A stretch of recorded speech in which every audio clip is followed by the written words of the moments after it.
Before getting into the episode that follows, I want to provide an update that came from the most recent Landmine Monitor report. It concluded that Myanmar has recorded the largest number of annual casualties from landmines for the first time in its reporting. As the country marks this grim milestone, Insight Myanmar is producing a monthly series, Navigating a Minefield, centering on the people at greatest risk as well as survivors of traumatic attacks. The series will feature Burmese and international experts providing important context about landmine use and explosive remnants of war endangering communities across the country. In cooperation with our media and humanitarian partners, we hope that this vital information will support risk education, raise awareness, and inspire action based on our shared responsibility to end this terrible threat to civilians. More about the episodes, as well as risk education resources, are available on the Insight Myanmar website. For now, let's get into the episode that follows.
We'd like to welcome Myet to Insight Myanmar podcast, and we are going to start out by checking in with her about some of the women leaders of the revolution, of the democratic movement, of the ethnic organizations, and what attention they're being given and what role they're playing. This is a very important topic that we have followed across several past conversations on our platform over the years, and one that we're continuing to prioritize. So with that, Myet, I'd like to thank you for joining us here at Insight Myanmar podcast and sharing your views. Yeah, thank you so much and welcoming me here. Yeah, for the women voices, I think we can talk about maybe like two folds. We also have this kind of like activists and civil society organizations, women leaders from there. We can also look into these interim institutions, women leaders from there. What I mean by that is like we have this let's say from NUG ministry, we have like Ministry of Women, Youth and Children Affairs Minister, what they are doing. And at the same time, we have this committee representing the Junta, which was formed, after the military coup. And then we have the women leaders there as well. Because I think, I've been thinking, we've been talking about those support what women, like women empowerment, let's say. So what do you mean? Women empowerment is not... To me, like we really need to have data or like talk to those women who are actually working on those matters. For example, like this, I know some women, let's say this chair from IR committee, from committee representing the Pirang, she is also representing, advocating, and like for to like visibility of this resistance movements and the Myanmar struggle. And then we have women like those passionate women out there. I think we really need to support them, the support they want to receive. So I think that matters a lot. It's not like we cannot just generally say that like, oh, we have to support and empower women, and we are like forgetting about those women who are actually taking a role, So I mean that's my general thought on that, because there are many, like for example, there are Myanmar Women Parliamentarian Network, who has also formed after the coup. They come out with this elected MPs, in the 2020 elections, and there are some are in the liberated areas, some are in abroad, some other countries, and some are stay inside.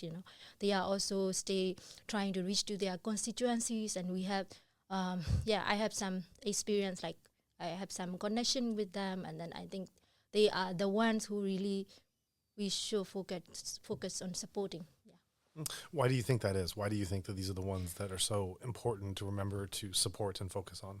Yeah. So, firstly, like those are, because when we talk about women in politics, let's say like inclusion, and then how are we going to include? Like who are we going to include? Is this like just a general woman and going and asking how like you should participate in the politics, or who are already serving the people, who has the like objective to serve the people. So if we have those women, that might be just like less portion. It might not be many, but to my experience, there are many women MPs out there who are struggling with their ordinary life, and at the same time, they still continue to participate in this politics because we have less voices. So if so that's what I think, because we really need to focus on those who are in taking, like I said, taking a role, taking an initiative already. Because if you want to include, you cannot just start from scratch, and then you cannot just, maybe some women like to cook and stay at home, So women in politics who are passionate, who have resources, who have capacity, and then who are also elected legitimately. So I think that is a start, like how I think, because what else are we gonna do if we don't support those women, if they want to continue like this revolution, supporting the people, serving the people. Mm-hmm. What are some of the challenges that women MPs face that their male counterparts do not? Oh yeah, challenges. I think when it comes to differences, I think in this after the coup, both women and men, I believe, we cannot just underestimate what men are. Men might be facing the challenges. So I don't want to say who is bigger, but of course, like women are vulnerable for sure. So I can say this, like sexual abuses or violence, assault, harassment. So that's what men do towards women, right, in general. But like nowadays, it's not like we are in the, for example, I don't mean the case of Myanmar, but in general, in the modern age, women also has a say, and in some cases even women are like dominating the home, or so there are cases. But in case of Myanmar, there are the cases stay because we have this like patriarchy society in Myanmar. So I think maybe this kind of sexual abuse and violence and things like that are what women might face, or what male counterparts might not face. And at the same time, when it comes to political view, I mean, I don't know, male might think differently, maybe they have more like when it comes to defense or strategies. I don't have data in my mind, who might know better. But then, I mean, biologically, or maybe male has more experience. So when women are in politics, maybe they may have to struggle on those matters more, and maybe need more capacity. That's my general thinking. But I like there are more women, like very smart women out there who are better than those men who are doing nothing and not even being part of any initiative. So yeah, majorly I would just say like this sexual like abuse kind of step in this field, in the revolution stage. And also when you are a woman and then you are a politician, or let's say members of parliament, and you take care of your family, you have small kids at home, like the kids rely on the mom, not on the dad. So it's just a basic. So I did those kind of stuff. Right. Yeah. Now, there's this really interesting case study of Aung San Suu Kyi, because she is obviously a woman who has ascended to, well, tragically she's now in prison, but over the years she had ascended to the leader of the democratic movement, and then state councillor, and was, and there's many, there's many ways to look at Aung San Suu Kyi, but if we just look at it through a gender basis, there have been very different interpretations of her as a woman politician. There has, of course, through the activist community, the narrative that was formed around Burma in the 1990s and beyond, there was this extremely compelling picture of this graceful woman with a jasmine flower in her hair that was, standing up to this cruel and vicious military. And just, it was, if you're looking for symbolism and something to rally around, it's hard to find something as just as profound and powerful as that image. And certainly there were, certain photographs that really stood out just of her, of her feminine stature, resolute and passionate and directed, but, in the form of a woman and a feminine leadership that really, you could say, formed some of the early narrative in the West of the Burma cause. And, and certainly it's nothing to turn your head from or to dismiss that there is this strong woman leader that can't be taken away. There is this strong woman leader who has emerged and who has captured the hearts of so many and who has become such this thorn in the side of military for so many years. They didn't know what to do with this one little woman. I mean, there is that part of the story there. And yet when she then was in power, and of course it was never full power because the military was always there in the shadows, but we've had several guests on who have been very critical from a gender point of view. And I'm thinking of one Burmese feminist scholar who came on and made the comment that just because you have a woman leader does not mean you have a feminist policy. These are two separate things. And that you can't look at Aung San Suu Kyi as one person that indicates the liberating and equal roles that women have in Burmese society. This is just one particular case, and you have to look society-wide at what's being done, and there's still many, many problems that Aung San Suu Kyi herself, and whatever her capacity wasn't addressing in the way that she could, according to some of the guests that have come on.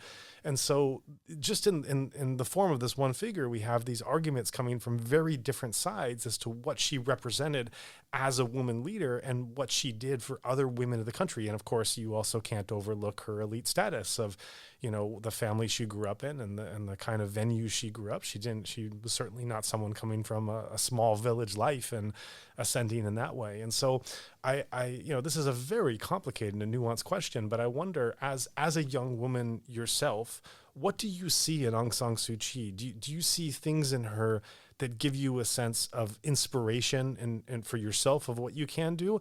And at the same time, do you also see things of where she as being a young woman of a younger generation, seeing that there's things that maybe she didn't get, or that there were biases or things that she could have done more for this cause that she did not? Yeah, it's a lot. I totally agree with that feminist scholar who talk about it's not enough with only one women leader, and you're not gonna cover all the gender perspective in the country's need or in the decision making position, the more inclusion of women or supporting towards women. Yes, that is not possible, but it doesn't necessarily mean this women figure is not something great. Because I think it's like you ask, if you ask me, like, do you think if it is inspiration, I would say so. Because regardless, we cannot just blame on her because how she grew up.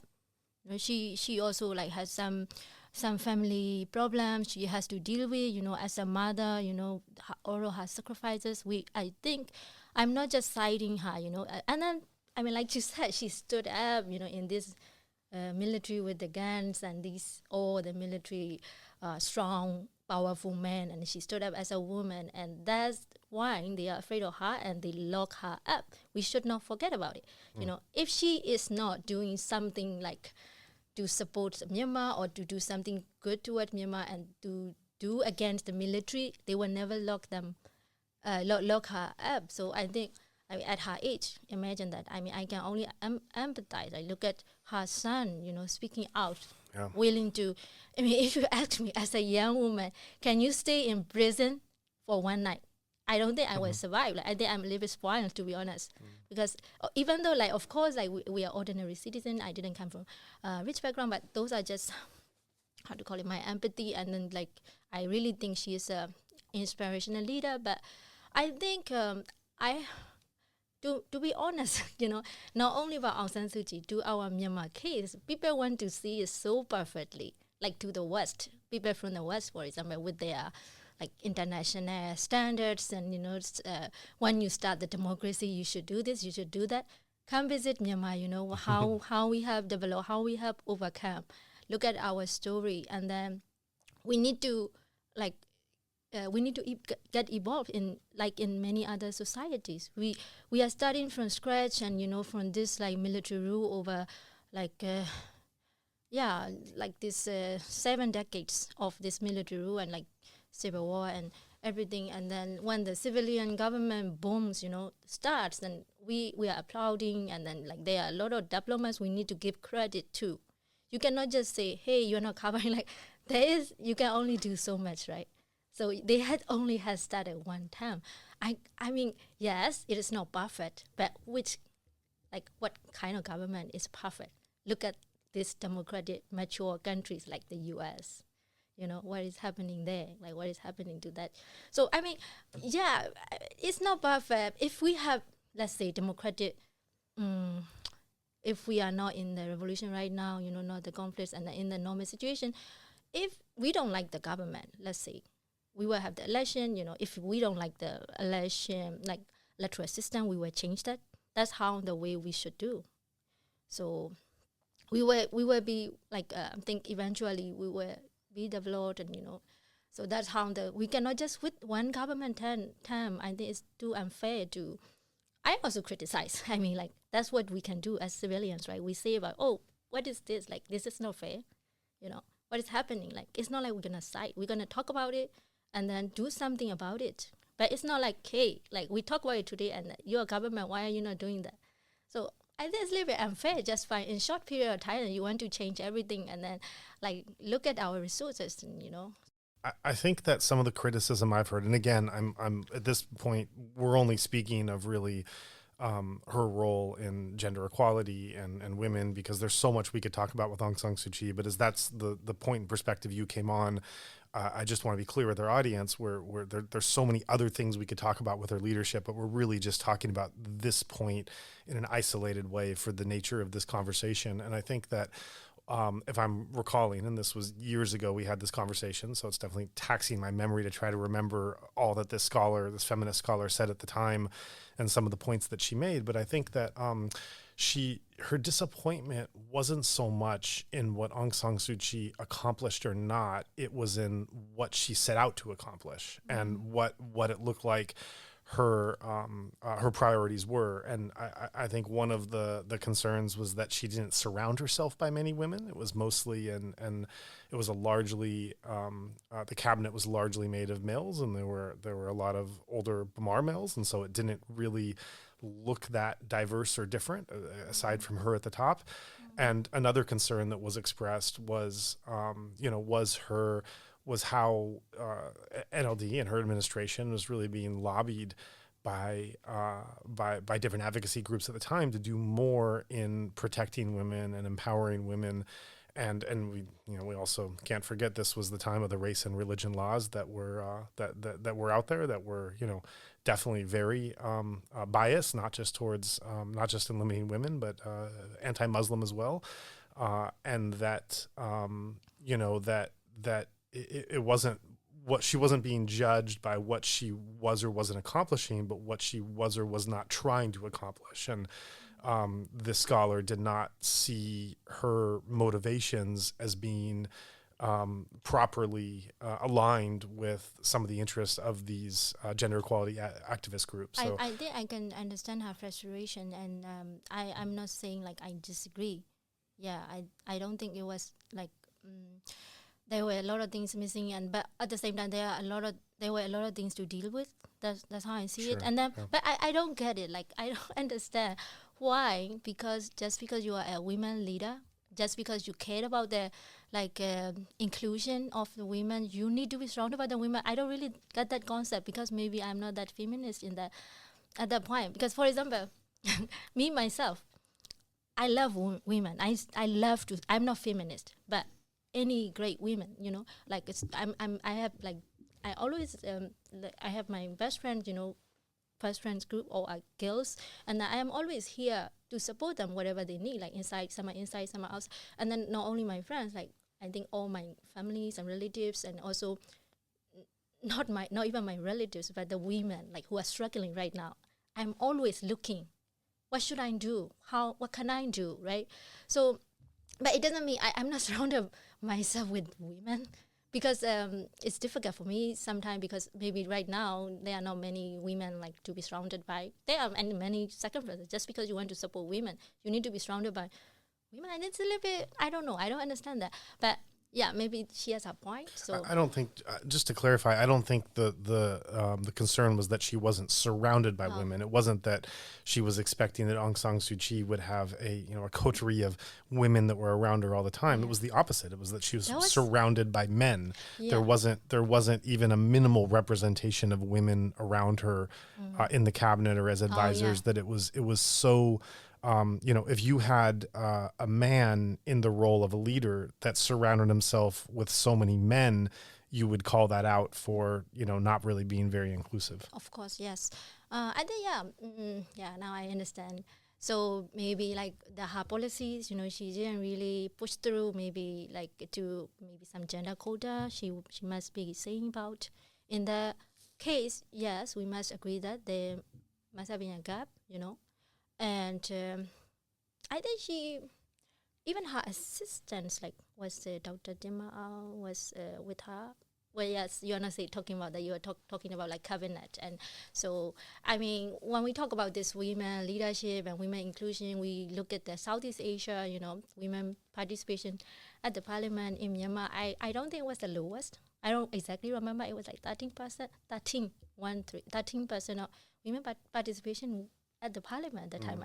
So I wouldn't say it was like too little compared to, of course, to the West. I'm not quite sure, but in Southeast Asia, as far as I understand, I remember Myanmar was not at the lowest when it comes to that. But when we look at the cabinet members, but maybe not, the numbers are not that add up. So she must be right. And then there was, I mean, what?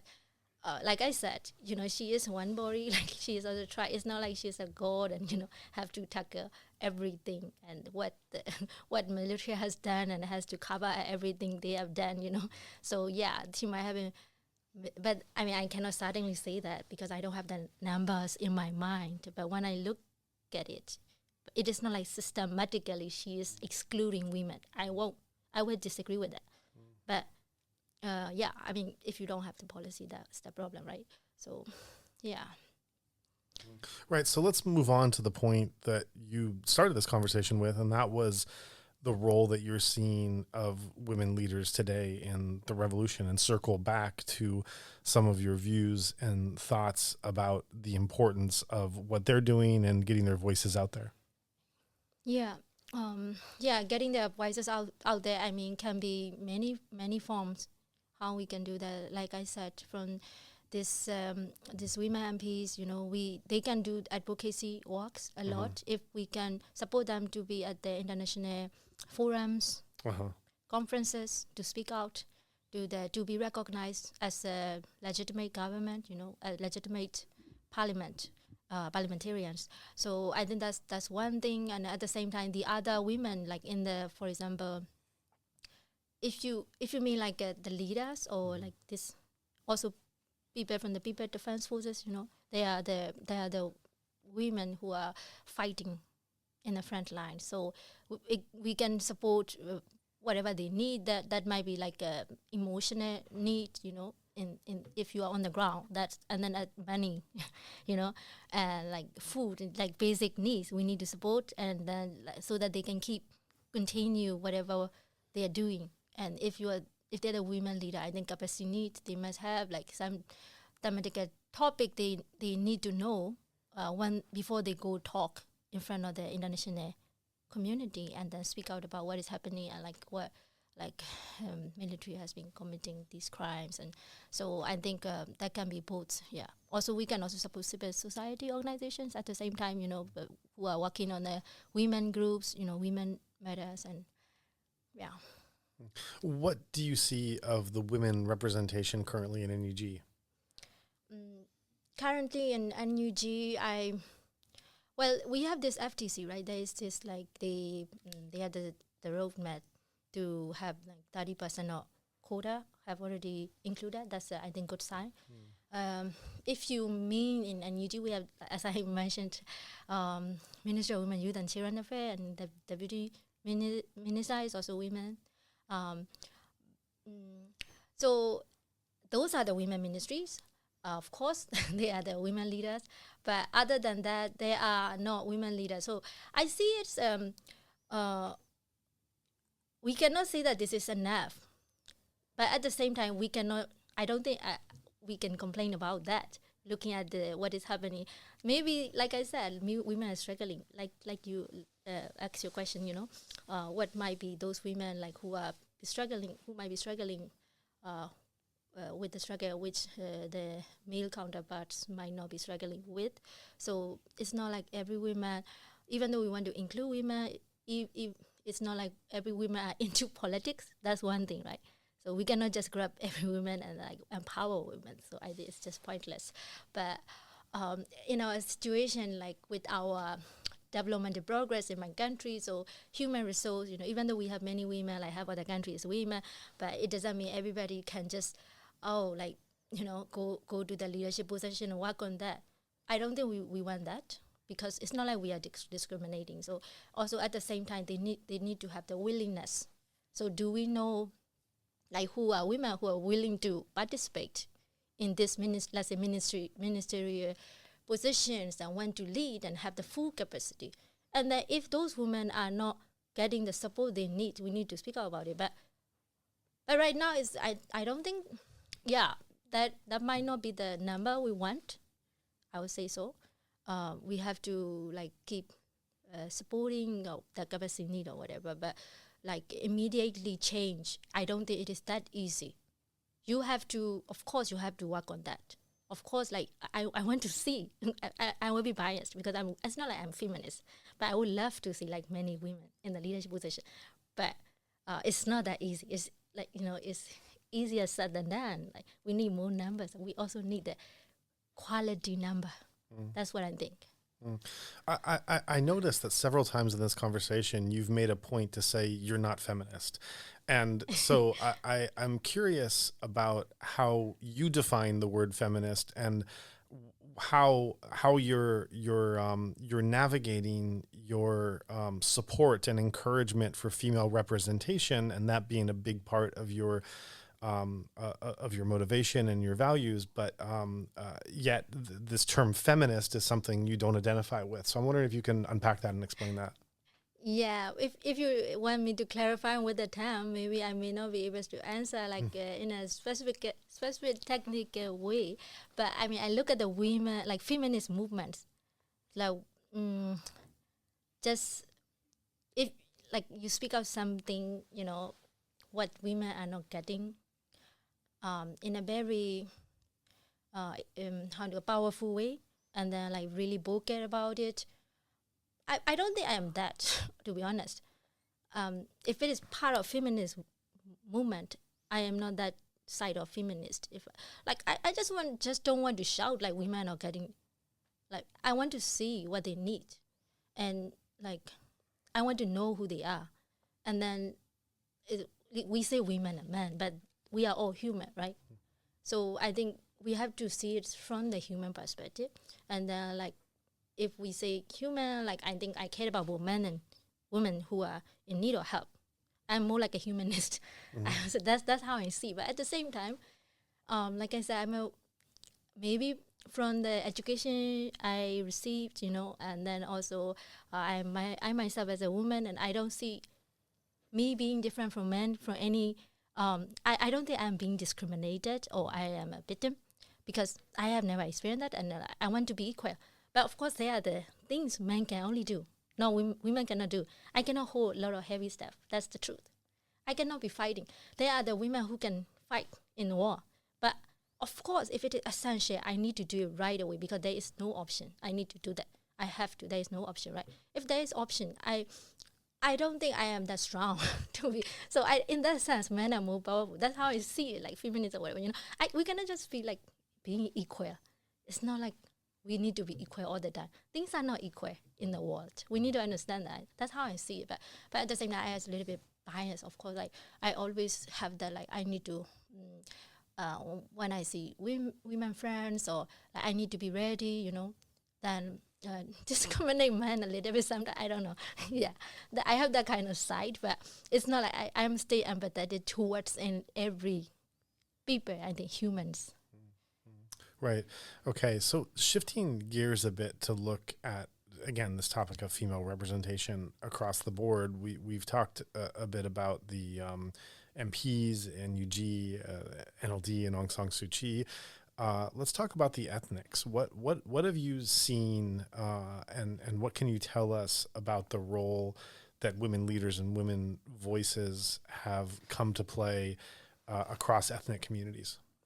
Yeah, I think in many like constituencies, for example, in ethnic regions, Chin or Shan, I think they are also women representatives there, and then they also maybe they are under the same political party, you know.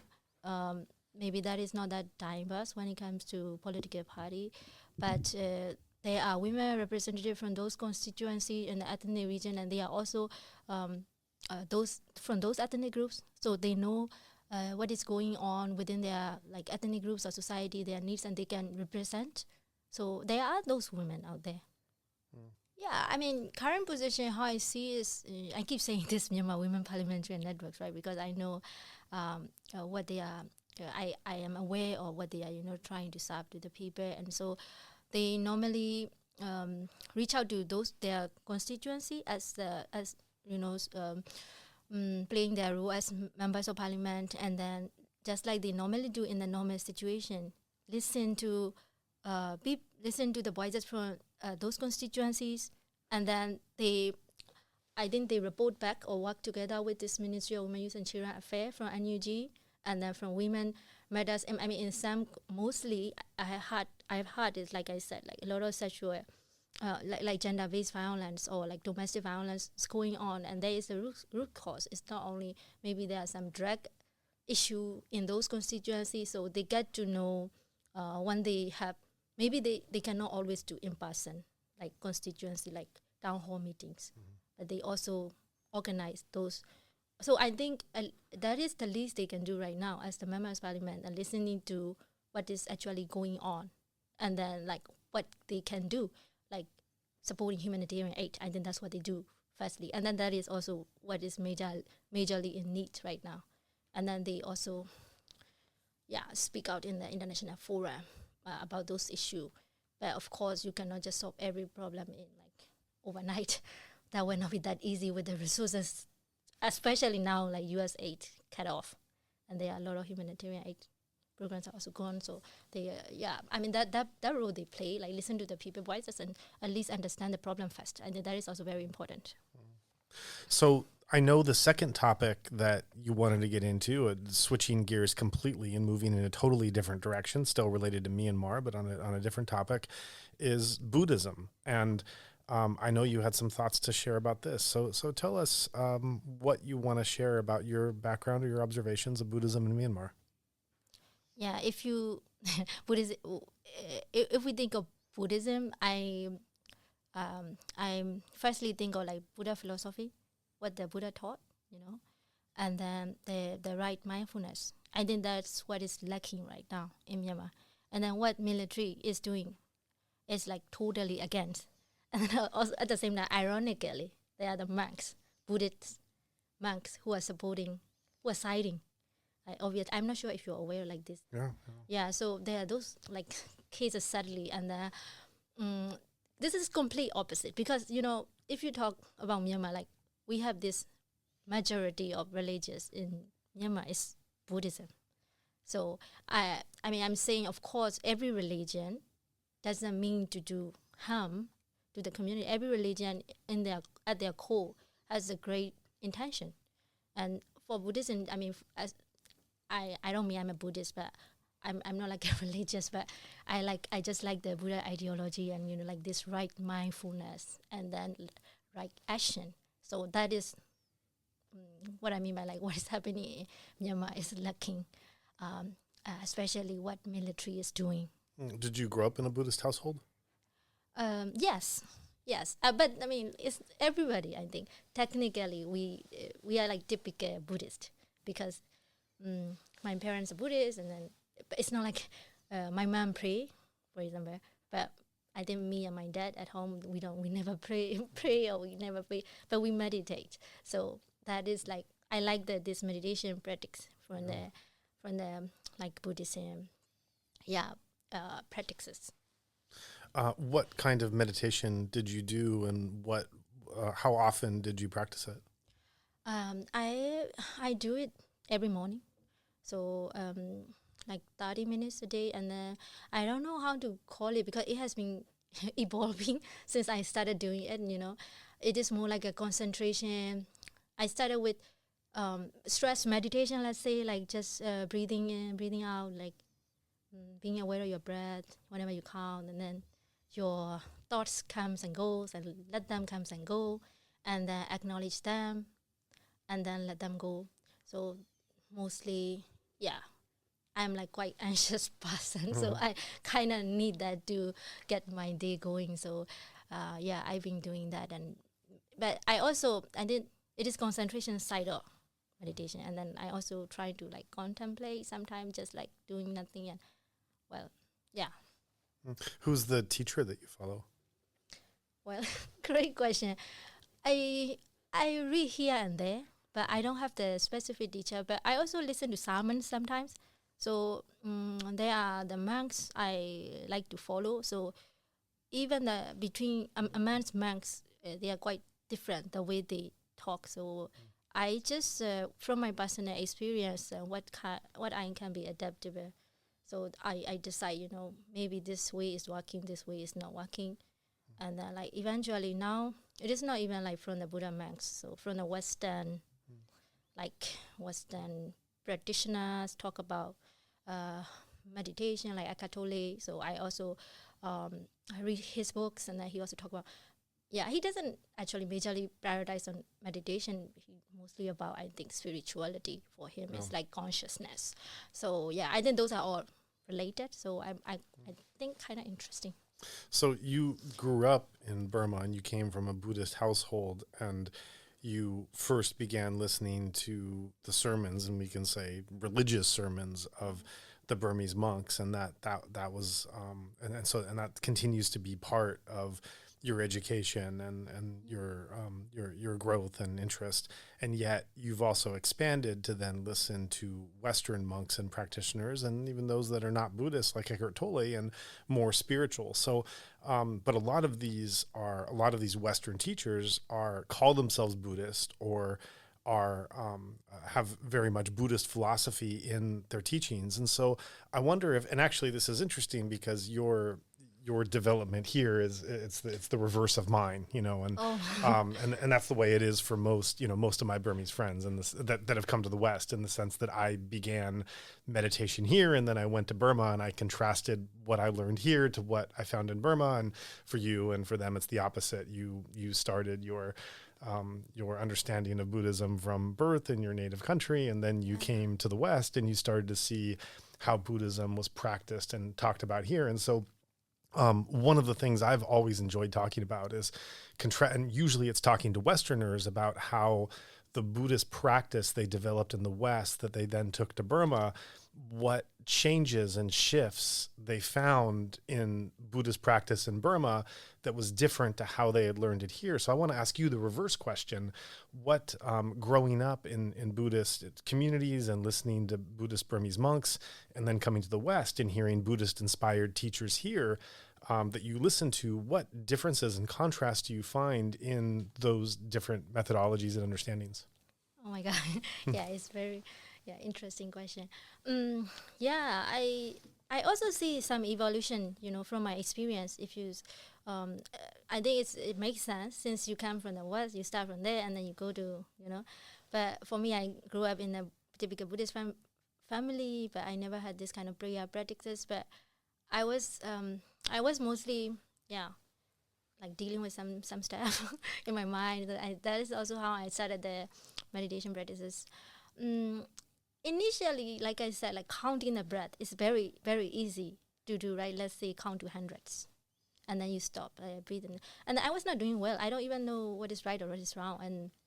But I don't see much difference from they might be saying different things, different stuff, but deep down, like this consciousness talking about, and then like right action and do the stage of contemplation, from concentration to in that sense, I don't actually see much difference. I mean, it just makes more sense with your practice and then your personal experience, and then when you listen, you can elaborate more.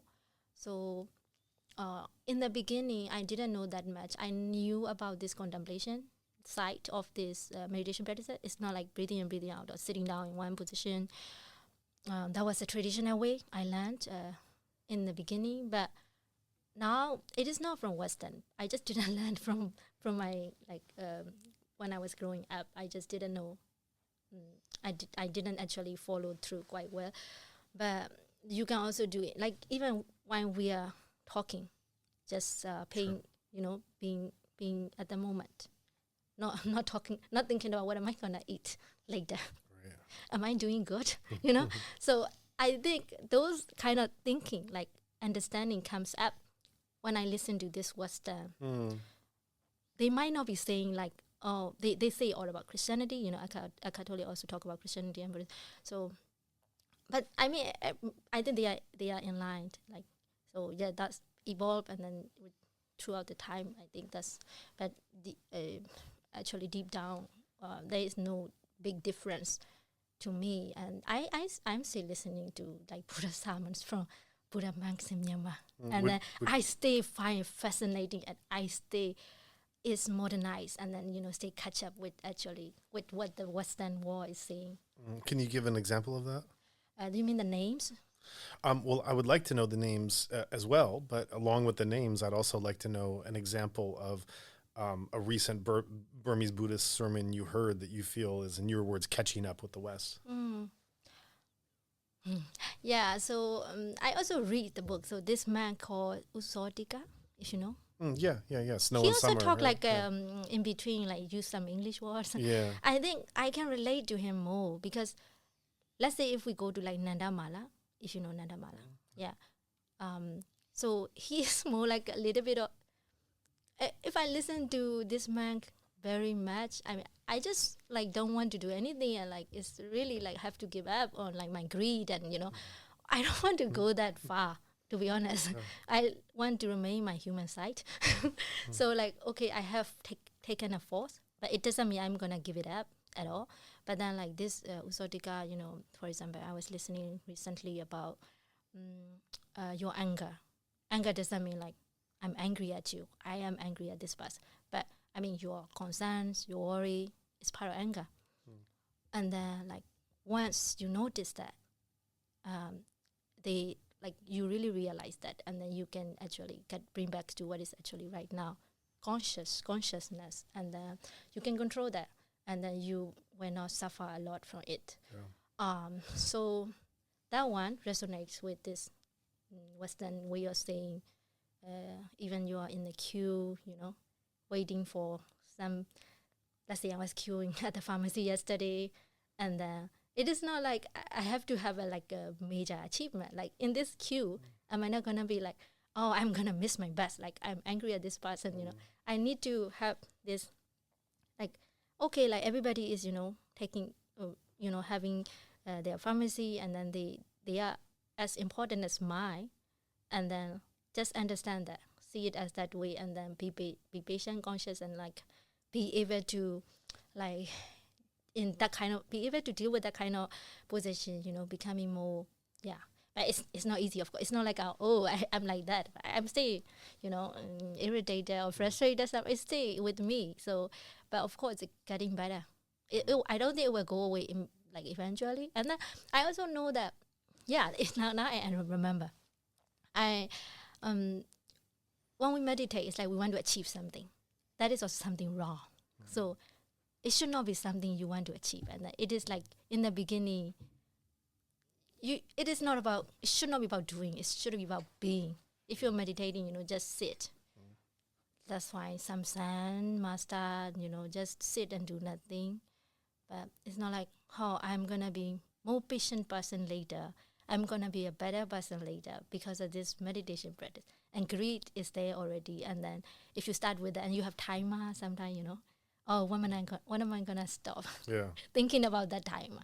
So those things, I think we need to be aware. And then that is, something I've been realizing this, like compared to this monk I was listening to, if you act like recent example, Yeah, well, U Jotika is a very different kind of Burmese monk. So, just his background, his mind, his approach, he's definitely not a traditional or conventional Burmese Buddhist monk. He's didn't even have a Buddhist upbringing. I mean, that's what makes him so unique, is that he came from a Muslim background and then converted to Buddhism. And so he came to it, and he was a chemistry student, if I remember. So, I didn't know that. he comes with a very different background than a lot of Burmese monks. And actually, really, tragically and unfortunately, there are many Burmese Buddhists who don't accept him, because even though he's a full-fledged monk and just a beautiful mind and thinker and teaching Buddhist meditation, the mere fact that he came from a Muslim family has been enough for some Burmese Buddhists to kind of pass him off and consider him not valid of a following, which to me is just absurd, because he's one of the greatest 20th century monks that the country's produced. Yeah, I exactly, I agree, because we also have this problem with this, now we know, right, we learn, that there was a lot of hatred towards this Islam community. It's like something you need to be scared of, and, bad people, but yeah, it's really bad. And then this man, I know that he also started the Buddhism, and so it's really. Have you also read his books? Oh yeah. How do you read it? I don't think they have them in English. Yeah, it's in English. I could tell you. Really? I could tell you a lot about U Jotika, actually. Oh, yeah. One of my good friends is Australian, and he was a monk for 15 years in Burma, and he is the only example I have ever heard in my life of someone, of a foreigner, a Westerner, who was a Sayadaw at a monastery in Burma for 3 years. Oh. He was an Australian who was a monk in the 1980s, and he was a Sayadaw for 3 years at his own monastery. I've never heard of another example of that. His story is there is no story like it that I've heard from Burma, and he told his whole story to us on Insight Myanmar for 6 hours, which was scheduled to be published on February 2nd, 2021. And after the coup, he asked us, given how sensitive his story is and how many things he goes into, he asked us not to publish the story. And so it's kind of the greatest interview that we've never released. And I don't know if we ever will release, but where I'm going with this is that he lived with U Jotika in the forest, the two of them together, for years. They were basically roommates in the forest. U Jotika taught him Pali. Oh my God. So much of my knowledge from U Jotika comes from my Australian friend who was with him before he became famous. And actually one of his, he has several books that have been translated in English, Map of the Journey and Snow and Summer. And Map of the Journey it's a longer book, and it's based on, U Jotika was invited to give a meditation course and a series of talks to Westerners, and in Australia, in fact, and after giving these talks, someone transcribed the talks and turned them into a book, and it's one of the great Burmese Buddhist books in English. It's really fantastic. And there's a dedication on the front of the book to another Burmese monk saying, thank you for making this happen. Most foreign meditators I know that have been to Burma have read this book. It's available in all the bookshops, and it's just a great Dhamma book. It was years later that I found out that, so I know my friend is no longer a monk. He's now a layperson. And I know his lay name, obviously. I won't share it here, but the dedication of this book, Map of the Journey, is a dedication to my friend. It's to his monk name. It's to his Pali name, which I didn't know. And it was my friend who invited U Jotika to Australia, who organized the course and who did the transcription of the book. So this book and this course exists because of my friend, that, you know, the story that was told.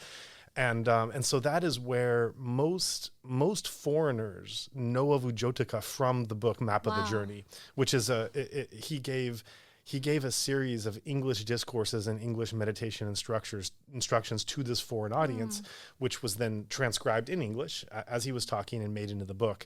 And that's how most people know him, is this extraordinary book called Map of the Journey, which I had, you know, read and inspired me. And I got to know a lot about U Jotika's kind of psychology and mind, you know, from reading this. And it was years later that I found out it was all because of my friend that book existed. Wow. Yeah, your friend did a great job. And but I mean, like, it's so so weird. I never knew this, because I am a big fan of this monk. Yeah. I have read a couple of his books in Burmese. Yeah. I don't remember the name, but this is like my, I mean, I cannot live without them, but I don't have them now. So I have the sermons. So I listen at times, but not every time, because I listen like some, like I said, this Western side of this spirituality and practices, because I want to see, like you said, I also want to see like differences. Yeah. And then like evolve myself, like, and my own practices, and like know myself, you know, like a little bit. It's not like me, you know, go, okay, this is gonna be bigger push, and I'm talking about I and stuff like that. So I'm not saying that, but like just to know, me and relate with those practices. Yeah. So, but yeah, I'm gonna like find if I can order online, or I'm sure you can find an online copy. Yeah, Map of the Journey, that's the big one, and then Snow and Summer is another book that U Jotika I will buy did. both of them. Yeah, definitely. Yeah, let me know what you think.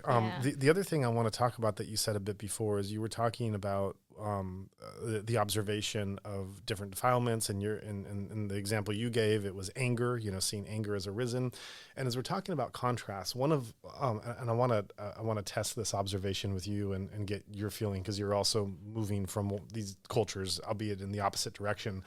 But one of the things that I observed when I first went is as a Western practitioner that was being trained in the type of Vipassana meditation and observation that I was doing before, there was this sense that when say an emotion like anger would arise, we'll just use anger as the example, it could be anything else, but when anger arises, that there would be an awareness of the experience of anger. That's what I was trained to observe. And I would observe, you know, I'd observe the anger in all different forms, and short breathing, and, you know, my muscles getting tense, my body temperature getting hotter, also the mental contents of my mind, that I would observe how the mind would start to restrict when the anger came, how it would start to filter different information coming from the world to kind of fit my angry sense of mind to, you know, further justify it. So it's just kind of all this these sense door observations of anger and of the experience and phenomenon of anger. And when I came to Myanmar, I started to talk to fellow Burmese practitioners, I found a different way of dealing with, and of course not to generalize, and there you know, there are many types of people and teachers that you talk to that have different understandings, but something I found quite prevalent was that among Burmese practitioners was that when anger would come up, they would deny it, and they would just say that anger is like a fire that burns, so I'm just not going to have it. I'm going to avoid it. And in some ways, I found this like a type of denial or suppression, because, you know, I would find that when you were dealing with any of these defilements, but, you know, again, using anger as an example, sometimes you have the option, you know, anger is sitting right here, and you have the option of grabbing it and taking it and kind of absorbing it and associating with it. And in those cases, I think it's very wise discernment to see the anger sitting here and just say, I'm not going to touch that. I'm just going to leave that there. The Buddha said that anger burned, that it was a defilement, it was bad for me. I'm not going to bring this on or associate this. But in other cases, you know, we also have defilements that are inside us. And if you deny the existence of that anger, that doesn't mean you don't have anger. It doesn't mean it goes away. It doesn't mean it's not in you. In some ways, you have to do the messy, dirty, ugly, uncomfortable work of recognizing the phenomenon of the anger in you and observing how it comes up and how it manifests. And it's not enough to simply deny it, to simply say that, well, the Buddha said that anger is a defilement and we shouldn't have anger, so therefore I'm not going to have anger. That doesn't work. That doesn't make it go away. And yet I would hear a number of practitioners speak in that kind of way. So I'm wondering, in your cross-cultural experiences, if you experienced in the West a more an approach that was more dealing with these defilements and emotions in direct ways of transparency and acknowledgement, and if in Burma you didn't come across that quite to the same extent, or what your thoughts are on that. I totally agree. Totally agree, because I mean I have had those monks are like, but I don't think Buddha ever said that. No, It's just that like suffering, right, exists, and we have to know, we have to learn the cessation of the suffering. That's what the Buddha taught. Like you have to go really want to learn what the Buddha taught. But I mean, luckily, I have had those like oppression towards what is going on inside your body or your mind. Like it is just bad. You should not have that. So yeah. You've heard that too. Yeah, exactly. But luckily, like I think I came across the right teacher, like U Jotika. So I was not in the wrong path. So I was on the route. I was on the right track, I think, since the beginning. But I came across those teachings as well, and then like you, I definitely agree with you. When I learn more in the Western, side, not only Buddhism or spiritual practices, but also about this like therapeutic, healing, tactics I have to learn from. I don't know which book or where, but never, you should not oppress. It is not wrong. It exists. Yeah. It exists. So you just have to accept them, acknowledge them, tame them. So, tame them is not like getting rid of them, just to get from just don't react upon that. But you have to understand and you have to aware when it arises, But I'm not that like how to call it, that good or that good level yet. So I cannot elaborate in a good way. But exactly like in the Western side, I think it is more. I think on more like right track. When it's explaining to us this kind of insight, like internet, your body scan, or like whatever you're feeling arising, you should not oppress. Like that is more. They say more in the Western teachings, I think, than because there could be some misleading practices if you were not with the like right teacher in the, because like education, like we are quite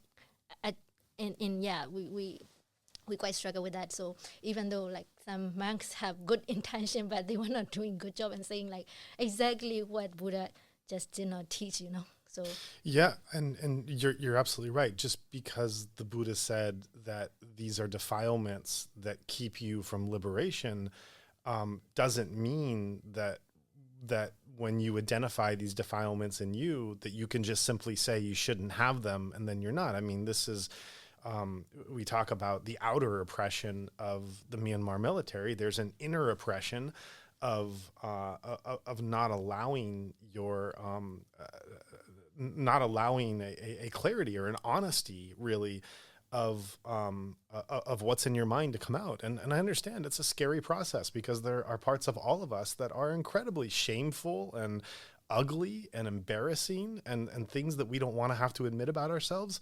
And there are, incredible teachers in Myanmar.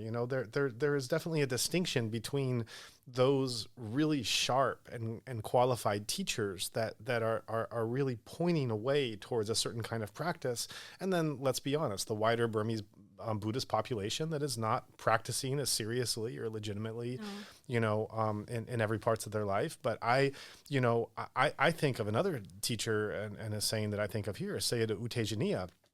And in one of the question and answers I was with him, I'll never forget this. I always laugh when I think about it. One of the students was talking about how, they were having insights into just the manifestation of their ego and, the things they were trying to hide from themselves and the selfishness and everything else, and how like learning this process was, it was cleaning them and liberating them, because they were learning more about the manifestation of the ego, and through that they were able to let go. But it was just this really painful process of discovery. and then kind of made a comment about how, he thought he's coming to meditation to kind of get, happy and balanced. And here he was just dealing with all this immense suffering. And U Tejaniya laughed. And I'll never forget this. He said, meditation, no good news. No good news. You don't, the process of meditation does not have you, when you self-inquire about yourself, the answers you get back are not good news. You don't find out, gosh, I'm really a wise, peaceful, qualified, compassionate individual. Those usually aren't the things you discover with genuine meditation. Usually you're discovering, my God, I'm like this and I have this quality, and it's this messiness. You're more self-conscious.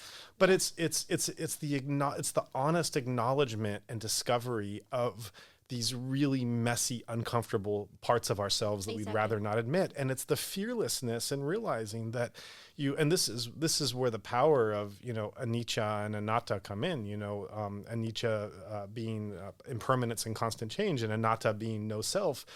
If things were permanent and things were self, we would be screwed. We would be doomed. All of these issues that I have, I can never get rid of them because these issues are mine and they will never go away. Yeah. But that's not the nature of existence. That's not the three characteristics.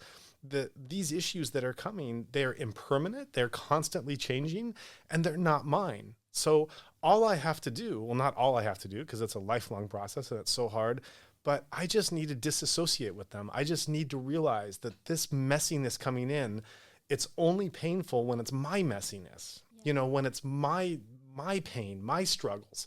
That's what makes it terrible. You own it. Exactly. The minute we're able to recognize anger is anger, not my anger. Yeah. Depression is depression, not my depression. Addiction is addiction, not my addiction. The minute we do that, that's where liberation comes. Yeah. Just right now when you mentioned about ego, I that is one thing like I understood wrongly before. Maybe in Myanmar, like from the Buddha, it's not like Buddhists. That from the teaching I got, like for example, Sierra U Jotika never said that, but I thought like ego is bad. Ego was bad, but like ego is not necessarily bad. Everybody has ego. Yeah, it has like certain levels. But you just have to know how to deal with your ego, and you have to acknowledge and understand that you have this ego. So this is the kind of process, as you said. So I just like reflect upon what you just mentioned, and that is like different. I think in Western world they talk more about in forums or kind of, let's say kind of like empowerment talk, or the psychological talk. They mention that a lot about like you cannot oppress that. That's the same, like you said, this Junta, what happens. I mean, we are traumatized. Yeah. Like, the whole need. Yeah. But I think sometimes I feel guilty, just to be secure, safe. And then, like, imagine those, like, who are not safe, and then I, like, guilty. And then, but at the same time, I try to understand that, it's not like I made them to be this way. This is not me, but I mean, I'm lucky to be safe and secure. And then sometimes we just have to take it. That's kind of sorrow, like relatives, friends, all the friends are suffering. And then, so I try not to oppress my feeling, like so traumatized, recent earthquakes and what is people are going through. And sometimes you have this kind of things arise, like emotions, like why am I not in that trip now? So I mean, I might be like mentally struggling, but physically, like obviously, I am like quite safe, and like not even mention about like don't you dare mention your problems. Many people out there have problems. Shut up, like that's my inner voice, and then come up and okay, like I just need to behave sometimes, something like that. That's like how to do my self-talk sometimes. Well, survivor's guilt is a major issue and complex of so much of the diaspora community. Yeah. That's not something you're alone with. I think that for so many that care about their home country and their community there, and that have the opportunity to get out, even if everything they're doing outside is supporting their country, even the salary they're earning is going towards CDM or humanitarian, and the work they're doing is going towards supporting the the Myanmar Democratic Forces, and even if everything they're doing is continuing to support, just the fact that one got out of harm's way and is not facing the situation that those around are. I mean, that survivor's guilt is a major complex that so many Burmese are dealing with now. Yeah. So that's why, that is like, have to understand like daily how you're gonna, when you look at the news, you have some excitement 1 second, and later you read the news, you are totally down and you cannot do anything, helpless, especially you're not in it. There's both, like a lot of emotions came up, I think. So I mean deal with it. All right. Well, this has been a great conversation. It's been wide-ranging, going from touching upon the voices and roles of women and women MPs, and getting into meditation and Burmese Buddhism and Western mindfulness, and then moving on just now to touching upon this issue of what it's like to be outside your home country in the diaspora. It's really touched on very disparate issues and brought them together. And I thank you so much for your time in navigating these topics. Thank you so much for your time. And I want to, if I may, deliver, taking advantage of this stage, and just to deliver to the international community, so I understand there are the governments, neighboring governments of Myanmar, who like to support the people of Myanmar and who are trying to, and at the same time, there are some who continue to side with the military junta. So, I mean, I hope they understand this. Under military rule, Myanmar will never become a developed or stable country, and in the long run, having an underdeveloped and stable neighbor doesn't benefit anyone. And to the governments in the West, looking at this Russian-Ukraine war, if you see Putin as a global threat, you must also see how military junta in Myanmar is strengthening ties with him. Ending dictatorship in Myanmar is not just about Myanmar. It is protecting democracy and peace globally.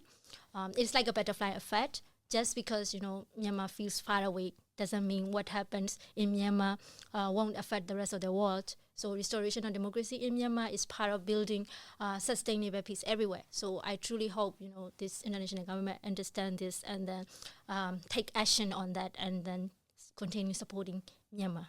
Don't forget Myanmar. Yeah, thank you.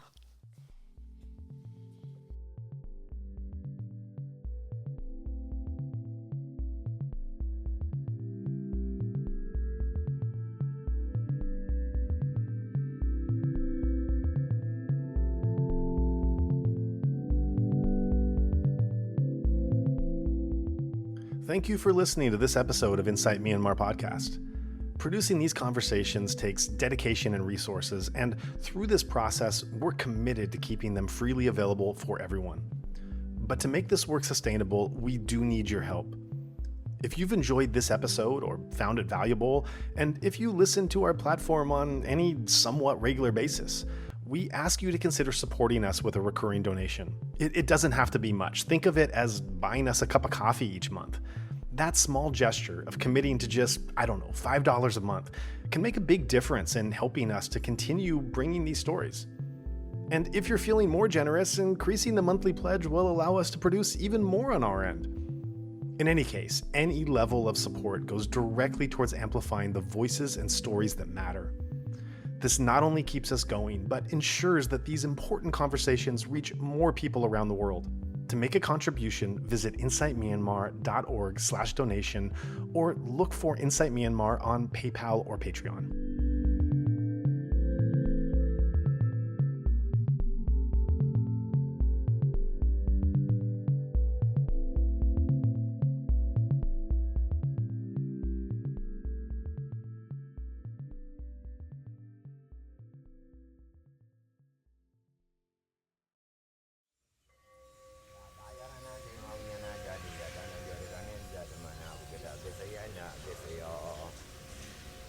Yaranangaya unyana dadu ya danam yodi ganeza demana wigara besayana besayo.